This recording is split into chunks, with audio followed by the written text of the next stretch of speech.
Hi, thank you so much for viewing this video today. My name is Jeffrey Boydstun, and I'm going to be talking about different forms of business. And just for your information, this is a class assignment for Business Administration 3260 with Gary Conley. So without further ado, let me go ahead and get into my presentation. The first thing that we're going to talk about is a sole proprietorship, which is the most common form of business that you can find in the United States nowadays, because it's really the simplest. It's essentially one person going about the ordinary course of business and engaging in activities that bring them some kind of profit.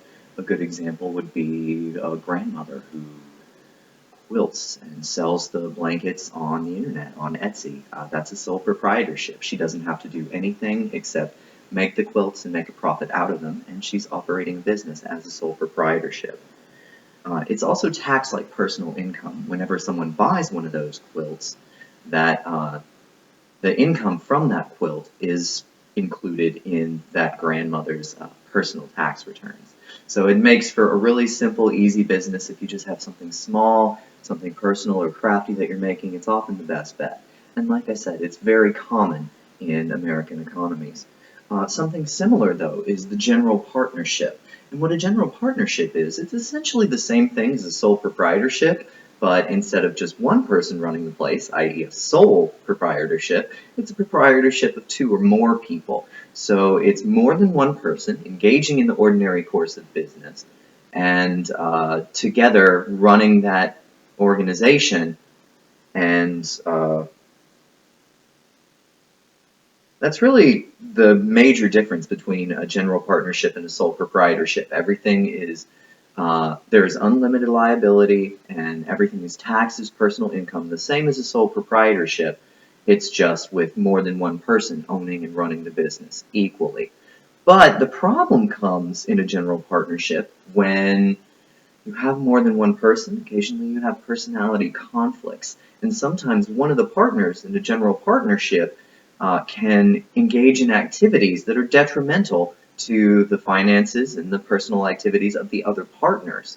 And in a normal general partnership, there's really not much that you can do, which is why a lot of organizations, especially professional firms, accounting firms, law firms, a number of medical practices, will get together under a limited liability partnership. It's a little bit similar, but in a limited liability partnership, only one of the partners is required to have this unlimited liability and personal responsibility for the actions and the debts of the partnership. Everyone else involved can be just a junior or a silent partner who are only liable in as much as they have invested capital into the company. So if they've put $2,000 into this medical practice and someone gets sued for medical malpractice, then they are only liable for that $2,000. They don't have to go over and above to pay the remainder of the medical malpractice suit. So it's really a form of protection for professional individuals, but something similar is a limited liability corporation. And the real difference between a limited liability corporation and a partnership is that an LLC, as they're often called, doesn't require that managing partner that an LLP requires. All of the partners involved can be limited in their liability. In addition, in an LLC, it's not just people that are able to sit on the board and be member owners. They are actually, you can have corporations that are also member owners, and they can sit on the board and vote and help run the business. But what is a corporation exactly?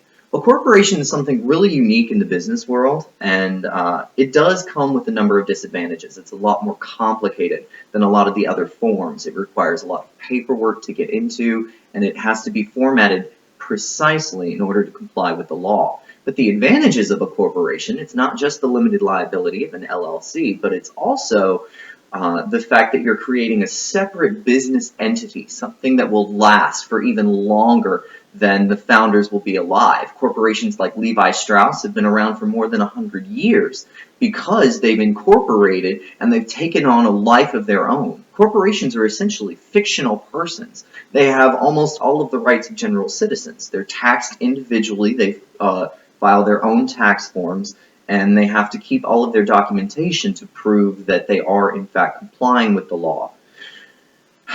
But I've talked a lot about taxation over the course of this discussion, and all of the formats that I've described so far have been for-profit formats, corporations that are formed in order to pursue personal wealth. But there are organizations like schools, research facilities, healthcare facilities, and charitable and religious organizations that are put together. They are business entities. They operate in the business world, but they aren't in it for the money. They're in it for the general benefit of their fellow man.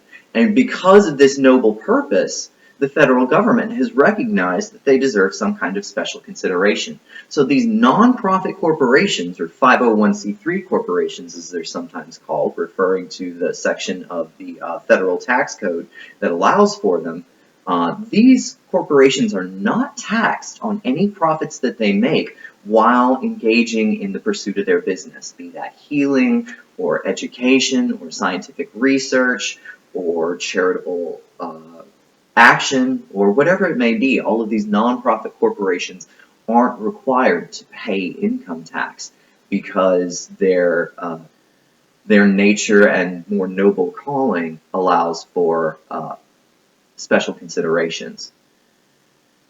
There are all kinds of ways that you can incorporate in an American economy. There's a form of business that will fit everyone, and the form your business takes will shape the way that it grows. So it's something that needs to be looked into with great care. Thank you so much for watching this video. I hope you enjoyed it, and I will talk to you later. Thank you, sir.